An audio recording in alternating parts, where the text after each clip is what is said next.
Olá, segundo ano do médio, tudo bem com vocês?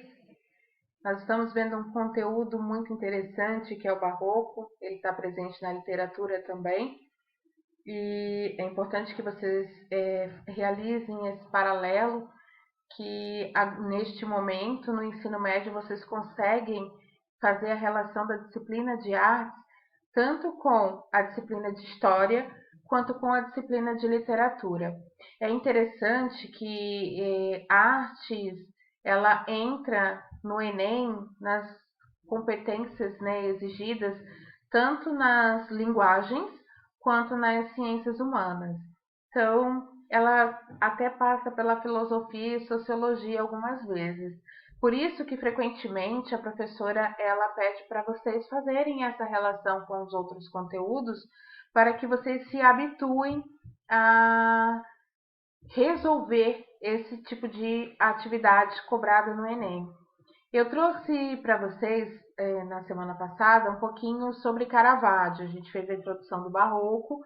É muito importante que a informação de que o Barroco ele teve início na Itália, em Roma, justamente por ser uma arte encomendada pela Igreja Católica na Contra-Reforma, em resposta à Reforma Protestante de Lutero, e para a gente poder entender o objetivo desta obra. Falei bastante de Caravaggio na nossa aula ao vivo e até proponho que vocês realizem a atividade da página 7, debaixo do troca de ideias. Ali está pedindo em grupo, mas vocês podem fazer em dupla e escreverem aí na apostila mesmo, apenas para deixar registrado. Vocês podem até rever, enfim, a minha aula era gravada, mas vocês podem rever a outra aula, se necessário for. Mas mais interessante vocês pesquisarem na internet, porque há vários documentários falando sobre Caravaggio, sobre a vida dele, sobre as obras. Uma personalidade bem intrigante foi Caravaggio. Eu até comentei algumas observações que contam os historiadores a respeito dele. Então, esta atividade pode ficar registrada na apostila de vocês, certo? Agora, a gente vai falar um pouquinho sobre a disseminação do barroco na Europa.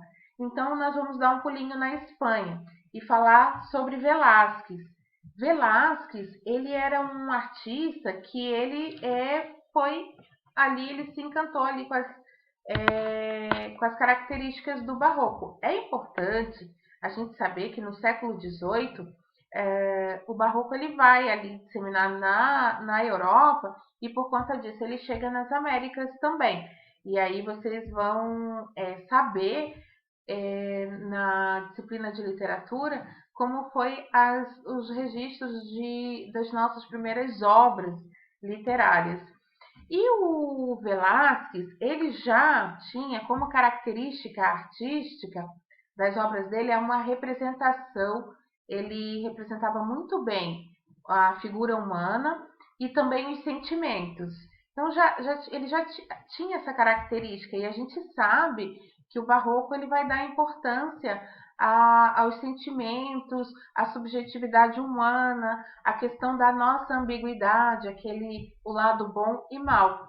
E ele vai utilizar muito a técnica claro-escuro, que é o chiaro-escuro, também conhecido, que nós vemos muito presente nas obras barrocas, até porque ela dá essa atmosfera ambígua e também por conta dos trabalhos que Caravaggio produziu. Ela é um tipo de arte muito bonita, eu penso por conta disso. Eu gosto muito desse contraste que existe na obra barroca. E o artista conseguir captar e passar para a tela o sentimento humano. É magnífico isso. É sensacional. Então, eu proponho que vocês, ao admirarem, apreciarem uma obra barroca, prestem bastante atenção nisto. Na nossa aula de quinta-feira, a minha proposta vai ser trabalhar um pouquinho as esculturas do barroco. Vocês vão se impressionar com algumas imagens. Como pode um escultor conseguir retratar movimentos e sentimentos? É muito interessante.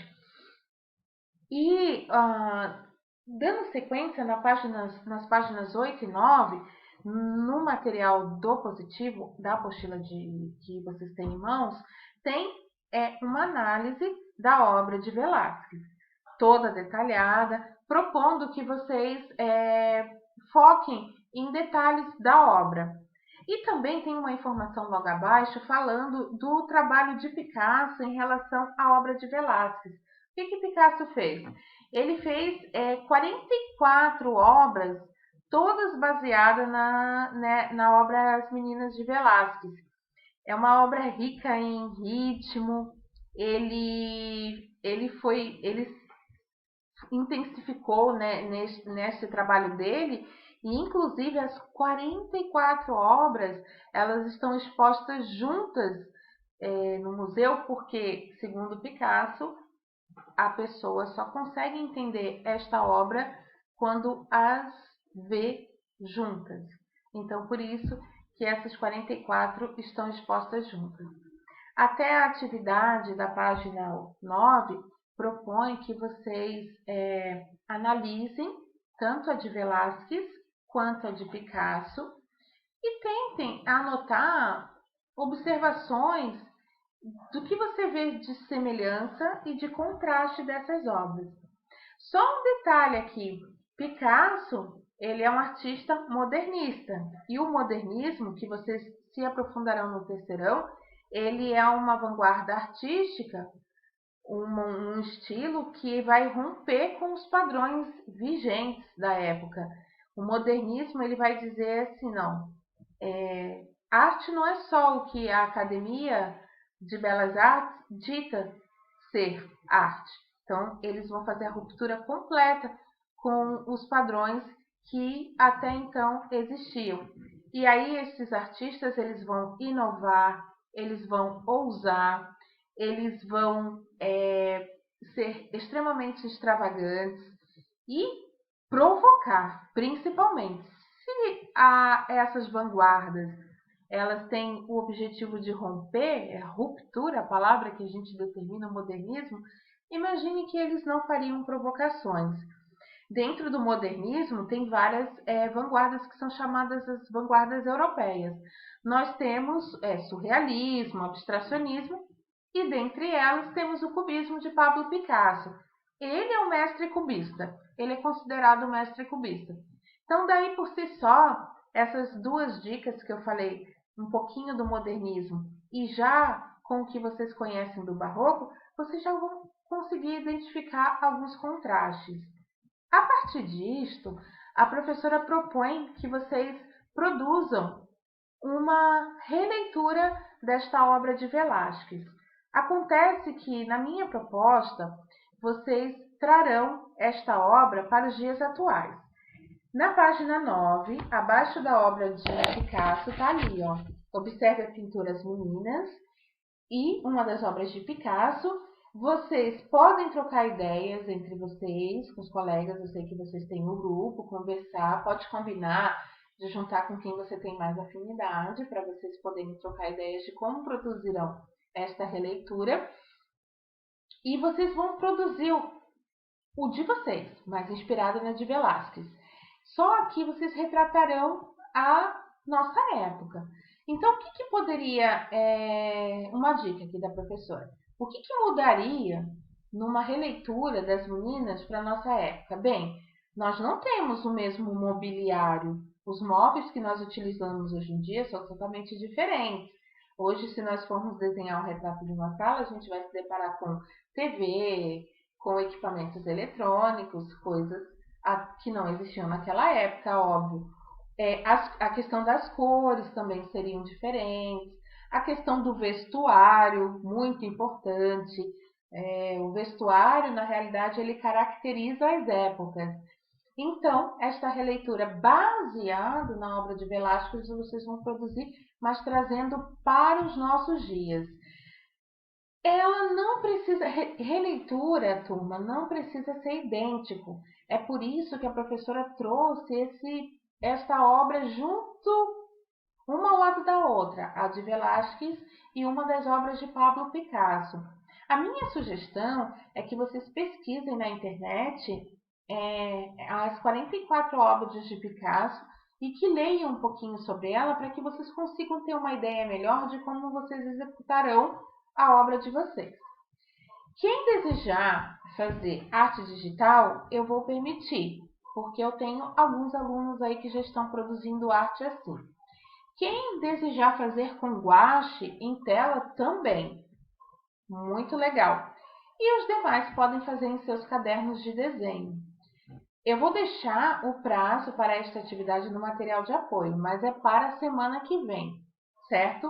Então não fiquem preocupados de me entregar até a aula ao vivo.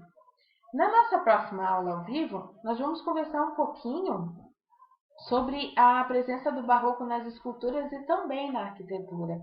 E a gente vai ver como é forte essa influência e como ela foi forte em todos